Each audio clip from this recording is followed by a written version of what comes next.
I Hate Politics is a podcast about a human activity we love to hate. I'm Sunil Dasgupta. This episode started out with a Twitter question. Why are there so many coffee shops in downtown Silver Spring? And then our friend Dan Reed of Just Up the Pike and Greater Washington listed them out. I'll put a link to Dan's Twitter list in the show notes. Turns out, downtown Silver Spring, an area of just over 0.5 square miles, has 20 coffee shops and has had them at least since 2017. But while downtown Silver Spring has found an aggregate coffee shop equilibrium, there is considerable movement within the list with openings and closings. Which raises the question, what are the economics of coffee shops? I asked this question of David Fogel, the owner of Bump and Grind, a longtime coffee shop in downtown Silver Spring.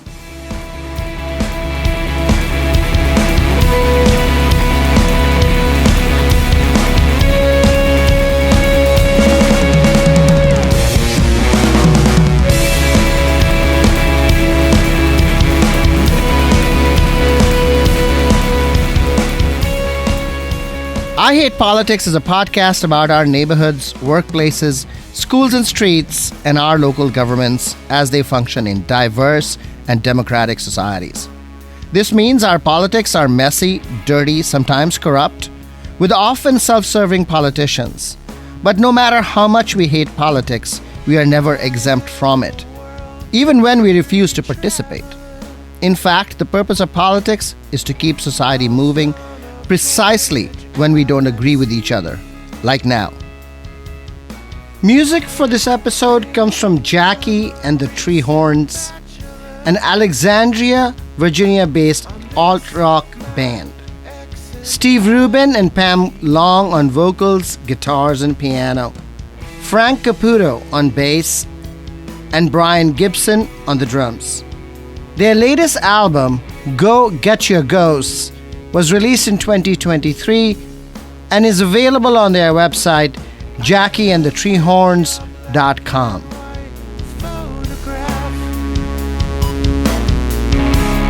And I like what I see. There's a good chance I won't be coming back.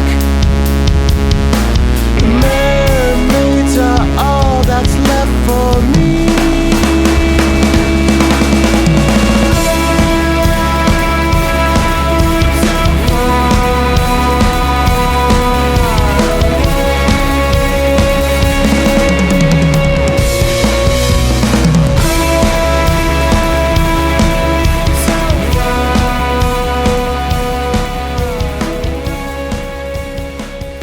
Can't have news this week without the elephant in the state. Longtime Maryland Senator Ben Cardin is retiring, and this opens the field for what is likely to be a tough and crowded primary. Montgomery County Council member Will Joando has already announced that he's running. Prince George's County Executive Angela Alsobrooks and Congressman David Trone are also considered to be in the race. Baltimore County Executive John Uleski and even Ben Jealous have been mentioned. Congressman Jamie Raskin, who would likely sweep the field if he decided to run, has not yet said anything. He's just finished cancer treatment and a bruising fight over the January 6th committee report. On the GOP side, former Governor Larry Hogan, who is also a cancer survivor, has said he won't run. But in politics, never say never. And there is a rumor that Republicans are trying to recruit Maryland baseball great Cal Ripken Jr. Across Maryland, the month of May is testing time for public school students, 3rd grade and up. The statewide tests are called MCAP, the Maryland Comprehensive Assessment Program, which are part of the Maryland college and career-ready standards determined by the blueprint for Maryland's future legislation. Between 3rd and 8th grade, students will take an English language test and a separate math test. The English language test is broken into 4 parts of 70 minutes each, totaling 280 minutes. And the math test is also in 4 parts, but of 40 minutes each, totaling 160 minutes. Schools have freedom in how they schedule these tests. Some schools will do 1 a day. Others will do 2 sessions a day, which according to those who do them is a killer schedule. Test scheduling is a big deal for schools because inevitably there are students who need makeups, students with accommodations need extra time, and choreographing all of this are school testing coordinators, counselors, and teachers. Yet it is worth noting that 3rd graders and 8th graders are required to sit for the same amount of testing time for the English language and math tests. 8th graders also take the Maryland Science Assessment and a Social Studies test. In some districts, such as Prince George's County, students will also take the 8-9 PSATs. And all of this makes the 8th grade the most tested grade in Maryland public schools. Teachers and families have long been skeptical of testing, certainly at this amount and level. What started as an effort to unequivocally demonstrate that Black and brown students were being left behind in public schools, testing has hardly fixed the root of the problem. Test scores of Black and white students converged until the early 2000s, but since about 2008, they have begun to diverge once again. Rather than hold the line on testing, national education policy pushed for ever more of it. The No Child Left Behind Act and the Race to the Top law under the Bush and Obama presidencies both expanded testing. The backlash against testing has led the federal government to allow states more leeway in how testing occurs and what is tested. Maryland, like other states, has tried various testing regimes, and the MCAP itself is a new system. 2022 was the first year of full-scope MCAP testing. But even the blueprint for Maryland's future, which seeks transformative change in Maryland public education, has not proposed major changes to the testing regime, instead arguing that the state's hands are tied by federal legislation. In truth, school testing in Maryland and even within districts and schools remains variegated patchworks, seemingly without clear purpose. Teachers I have talked to gave me vastly different accounts of when test results become available. Everything between 4 months to a year. I was told that school districts have considerable leeway in how quickly and in what depth testing data becomes available to teachers. The data for May 2022 testing was first announced by the Maryland State Department of Education in a press release on January 23, 2023. That is 7 months after the test. MSD announced its school ratings March 9th, which means that the school-level data was released on or prior to that date. Teachers I have talked to have said that they haven't received individual student-level data and do not expect to do so. This year, MSDE has said that it will release data earlier in the fall. But even the fall is hardly useful. By then, students would have moved on to the next grade, and most likely, classes would be reconstituted as well, so it will be hard to track students by class cohort. Incredibly, MSD's presentation on MCAP includes information on student-specific data, but teachers are reporting that they do not have access to student data. All of the time and work is devoted to a project that does not directly benefit the student. If you are a teacher or have experience with testing and particularly MCAP, I'd love to hear from you. I'll be back with David Fogel, owner of Bump and Grind Coffee Shop in downtown Silver Spring. The secrets we keep,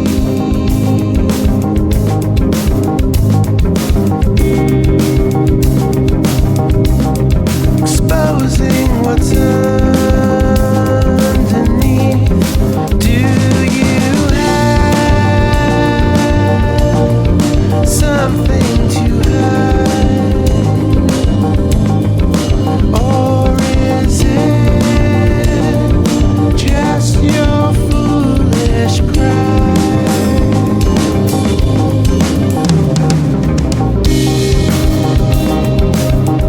Under lock and key.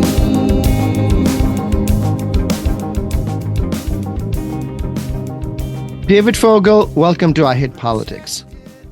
Thank you so much. By the last count I can find, there are 20 coffee shops in downtown Silver Spring.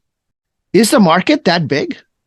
I don't know. I guess we're going to continue to find out. I haven't actually looked at, the coffee shop opening to closing ratio and how long they last, especially in comparison to other kind of cafes or restaurants. But coffee shops are a great place to get together with people, but also to work, to ideate, to scheme, to dream.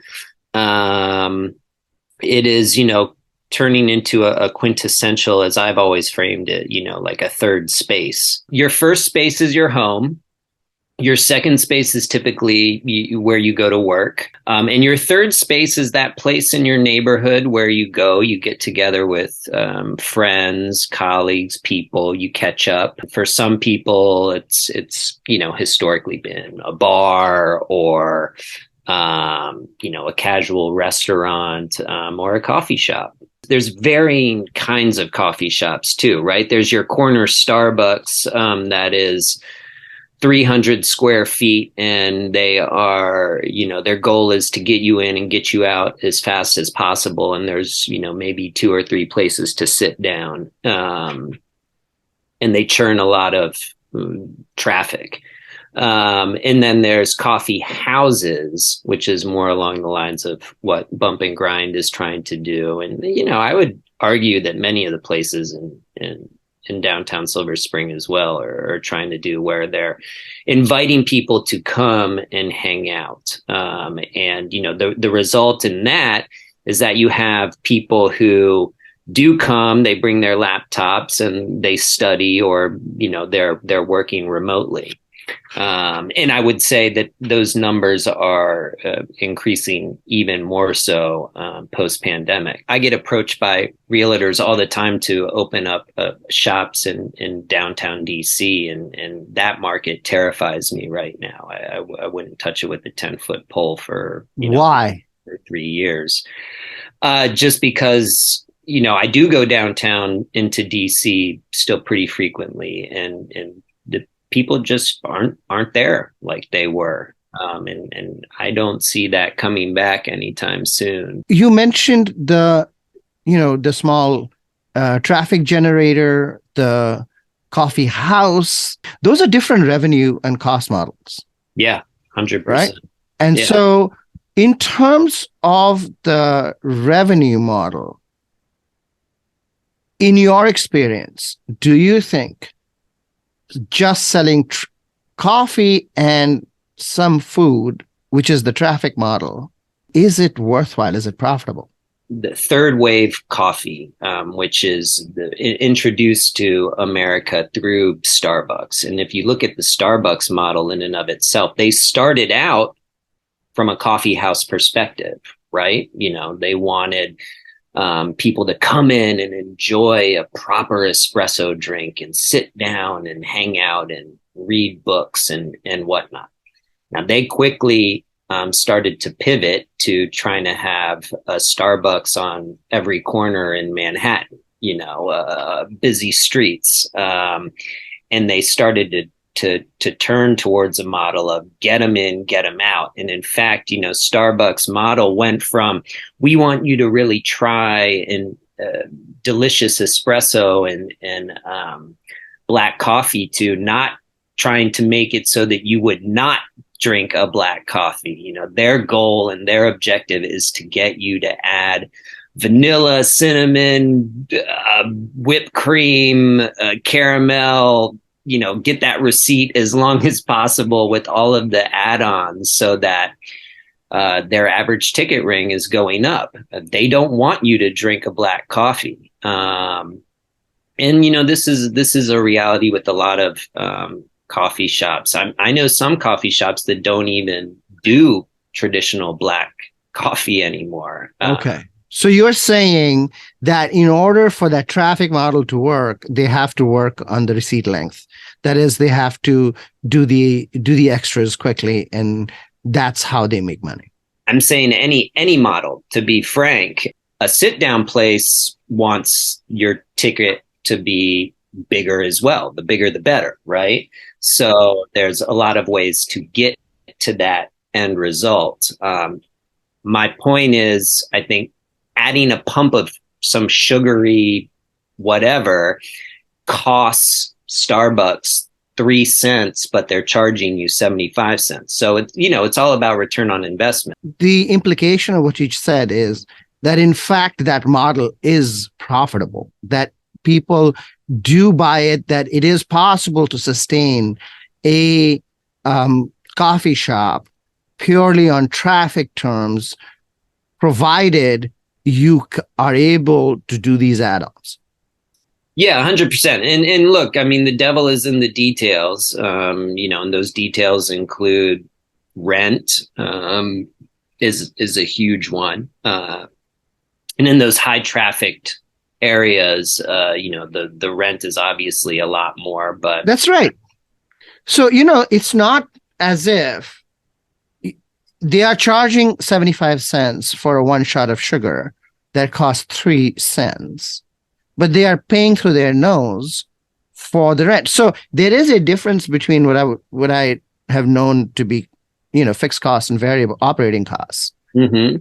You know, you've run bump and grind for a bunch. I mean, have you ever thought of the other model? Do you want traffic, and have you tried to get traffic sort of shift somehow? And yeah, I mean, you know, I have thought about it, and but it doesn't appeal to me, and kind of what my overall mission is and purpose is. I mean, you know, bump and grinds, one of our pillars is community, and that's really important to me. It always has been. And I don't think you're really creating community in a 200, 300 square foot kiosk or space. Okay. How much space do you need to create community?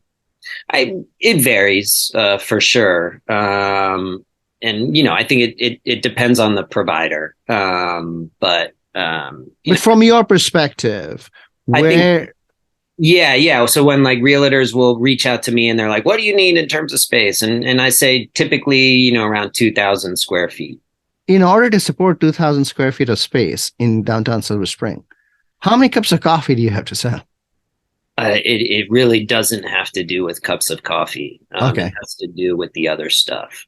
So, you know, like one of my big takeaways from our initial place at 1200 East West Highway was we did decent business, but our average ticket ring was, I think it was like $5.13. You know, it's a cup of coffee and a muffin or a donut or, you know, a biscotti or two. And when you're not getting that high volume of people coming through and you've got 2,000 square feet of space and you have flex between 2 to 3 employees and, you know, utilities. Yeah, that average ticket ring of 513 isn't going to pay the bills, let alone recoup your investment and pay yourself. At 2,000 square feet, that means you need to have a kitchen that's churning out, you know, fair, decent food. We also hoped with our original spot that we were going to have people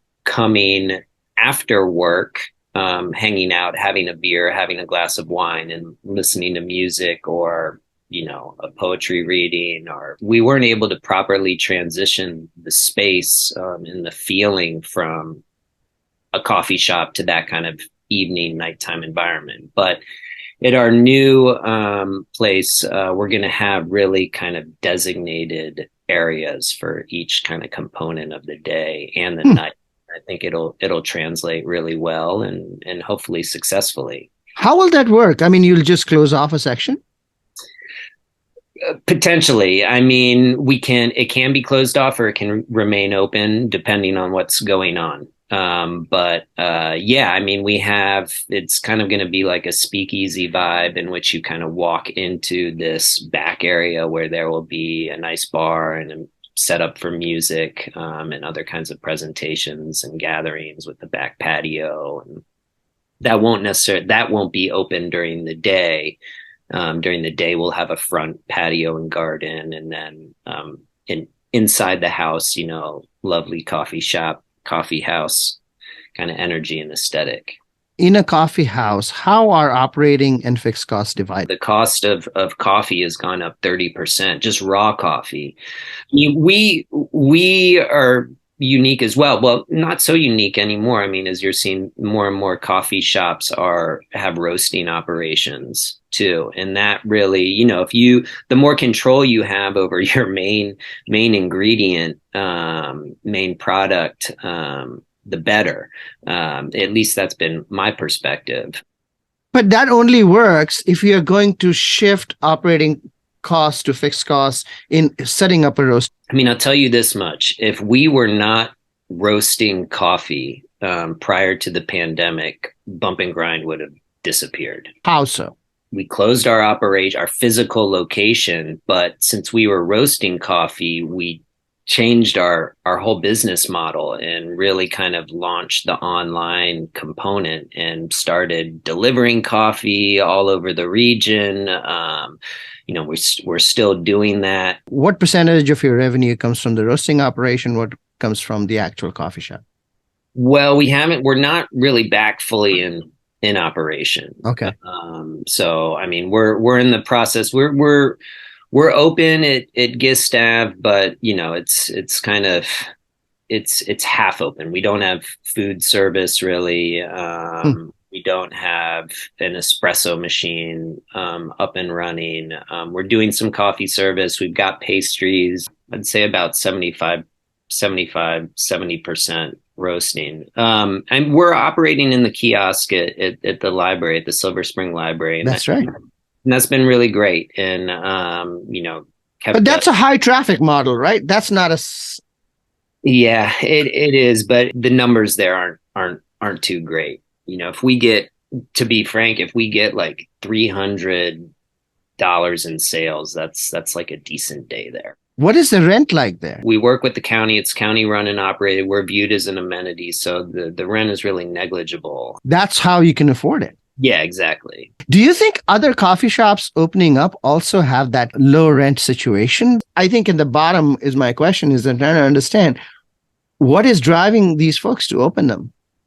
Certainly when I opened Bump and Grind, I was naive about it all. I was like, did you have a business plan? I mean, when you say you're naive, what kind of business plan did you have? Yeah, I did. But, kind of like I said, I mean, we were expecting that we would be selling, at 10, 15 glasses of wine or beer every night. And that really never manifested itself.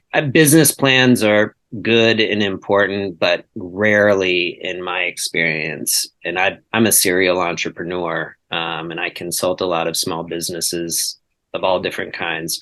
Rarely have I ever seen them pan out. Could it be that there is some cachet to opening coffee shops that perhaps are not viable? People are naive going into it as you were when you went into it, and then that we are going to a lot of them are going to close down because there just isn't enough money? Yes. I mean, I think a lot of them will close down. I think it's inevitable. What I'm trying to figure out is why do people think there is a market here? How are they going to make the economics work? So one way to do it is to buy Costco coffee rather than, buying your expensive coffee. Another way is to keep rent down. A third way is to employ family labor in that you don't pay.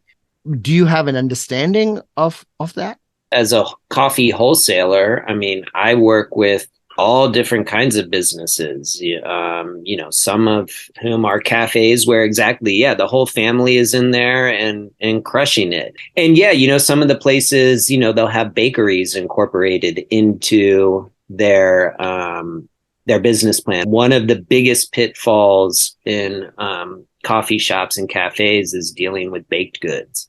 How can you get that number right where you've got the exact amount of donuts or croissants and you're not, going to the shelter every evening with a bag full of pastries. In most business schools, you're told that, you should outsource what is not your main line of business. But you are saying that no, get vertical integration, do in-house things that'll add to your receipt. Well, arguably, baked goods are your primary source, one of your primary sources of business. It's your cup of coffee and then your baked goods. So if you look at a receipt, very typically, is it divided half and half? Or is it divided 70% baked goods? If you're a sit-down spot, I would say that, 2 out of 3 purchases would also include a baked good. Okay. And we've run those numbers before, and we were doing it at the old bump and grind, whereas, look, you got to take into account labor, and then you have to take into account the cost of ingredients. But it panned out where it was making sense to do that for a period of time for us to make some of our baked goods in-house. What percentage of your costs are in fact labor? And are you having trouble with hiring the right trained people? In my experience, the typical your two biggest line items are rent and labor. And thankfully, I don't know what it is, but I have never had to put out a hiring sign. We are hiring. I've never had to put out a call for employees. We've always paid people above minimum wage. So what do you pay?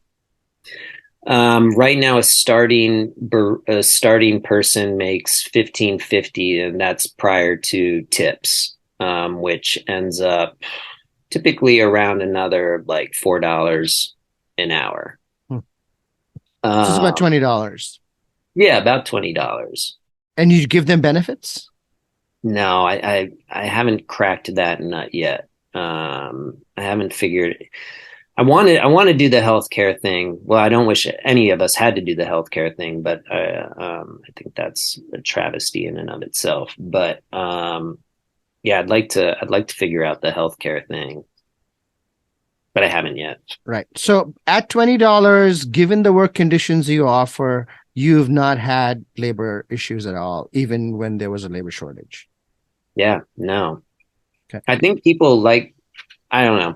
I think people like our environment too, and they like working there. And well, if you kept them through the pandemic, I think that reputation is pretty awesome to have. Yeah.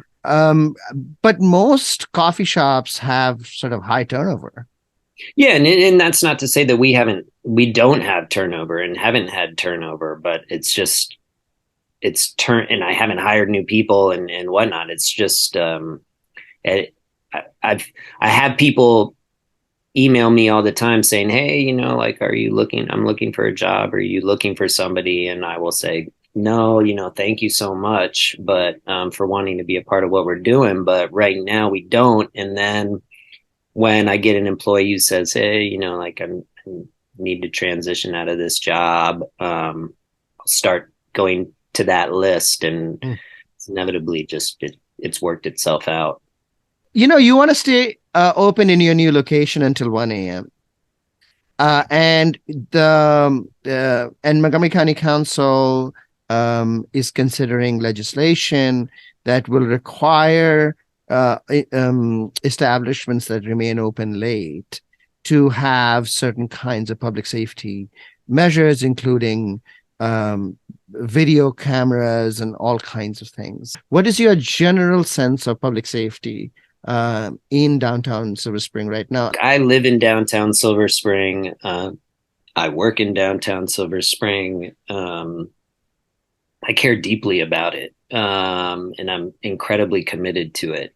Um, I have not experienced anything personally, nor has any of my family members, nor has um, the new bump and grind regarding any kind of um, crime or being uncomfortable or anything like that. Having said that, we do work and we operate in the library, and the library is an amazing, incredibly important resource center for a lot of people who don't have access to computers. And when we open at 8 a.m. in the middle of the winter, we are the only public place that I know of that people can come in and get warm and charge their phones. And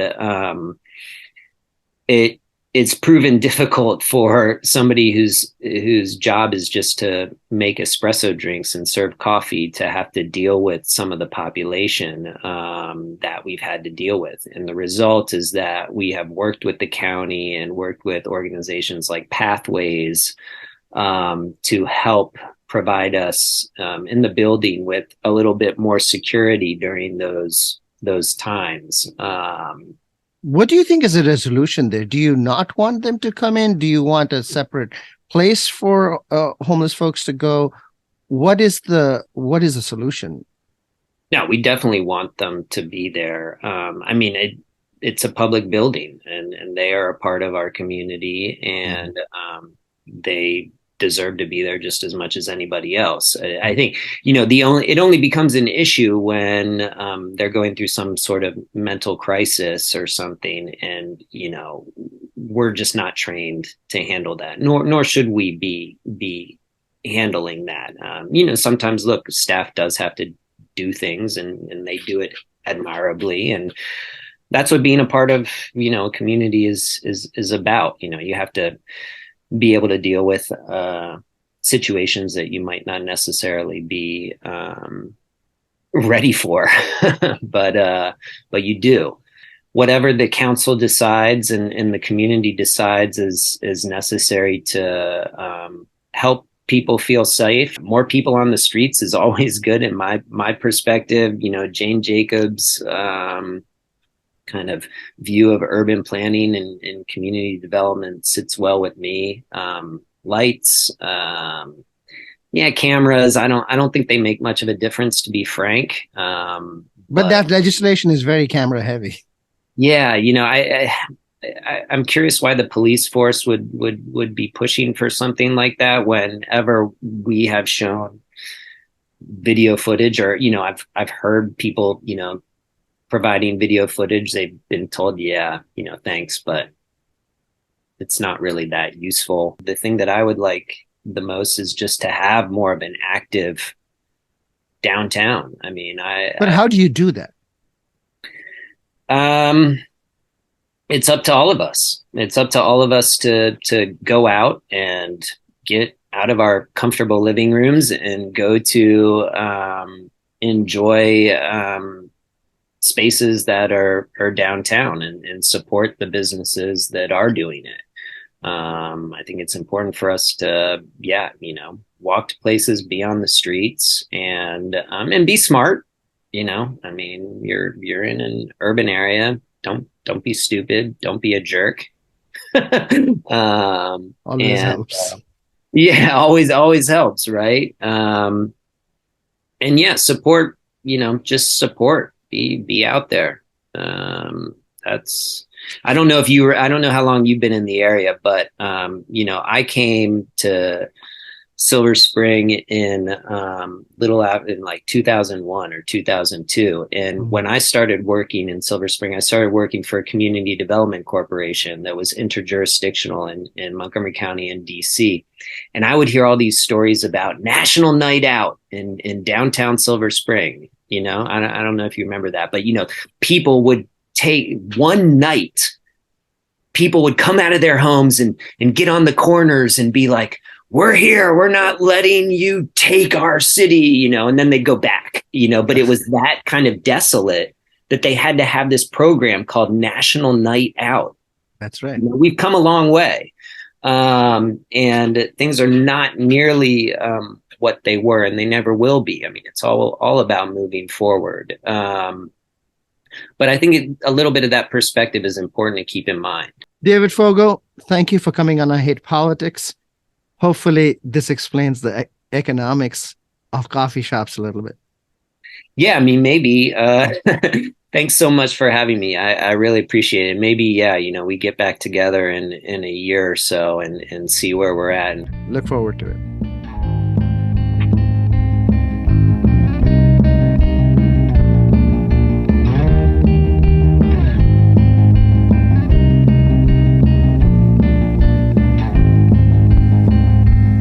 You escape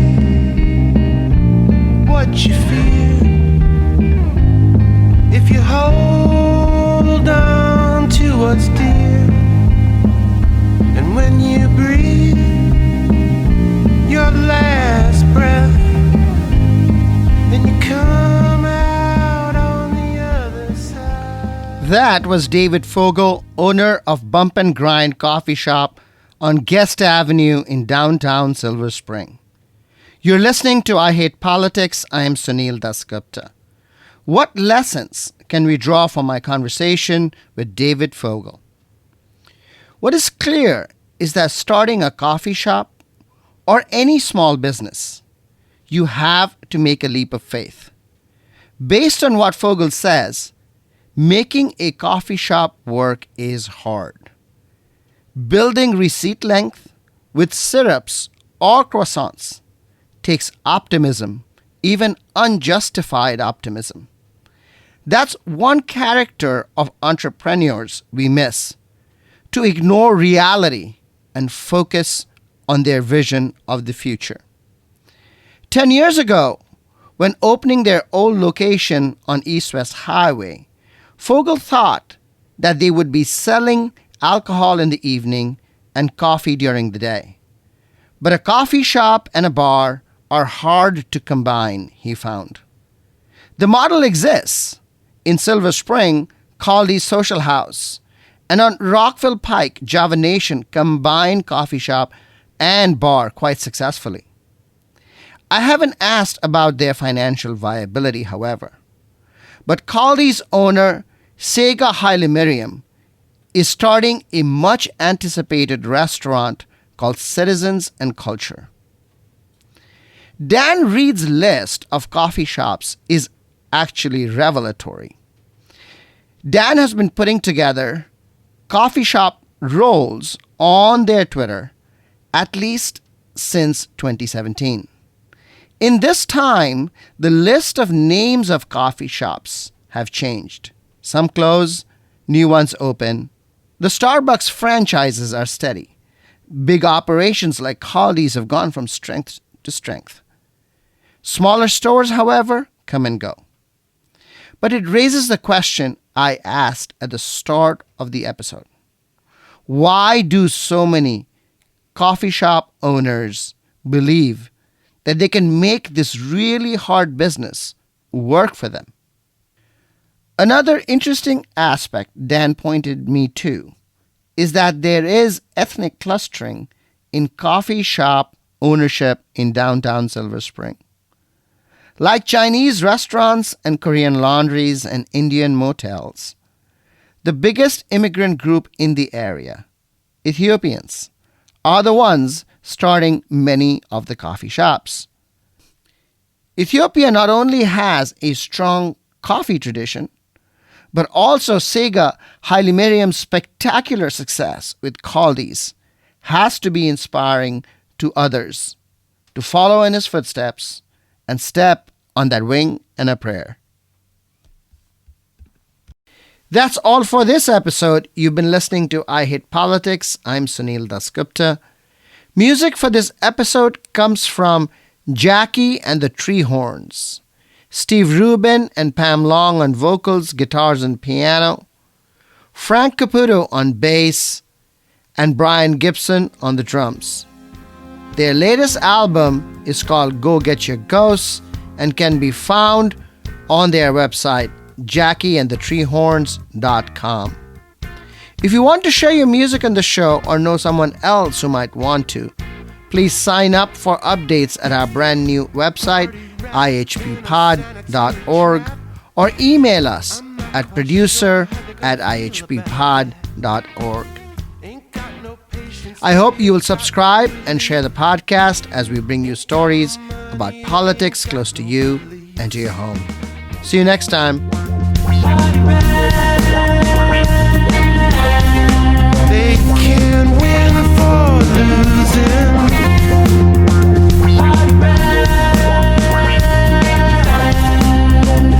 They gotta keep moving.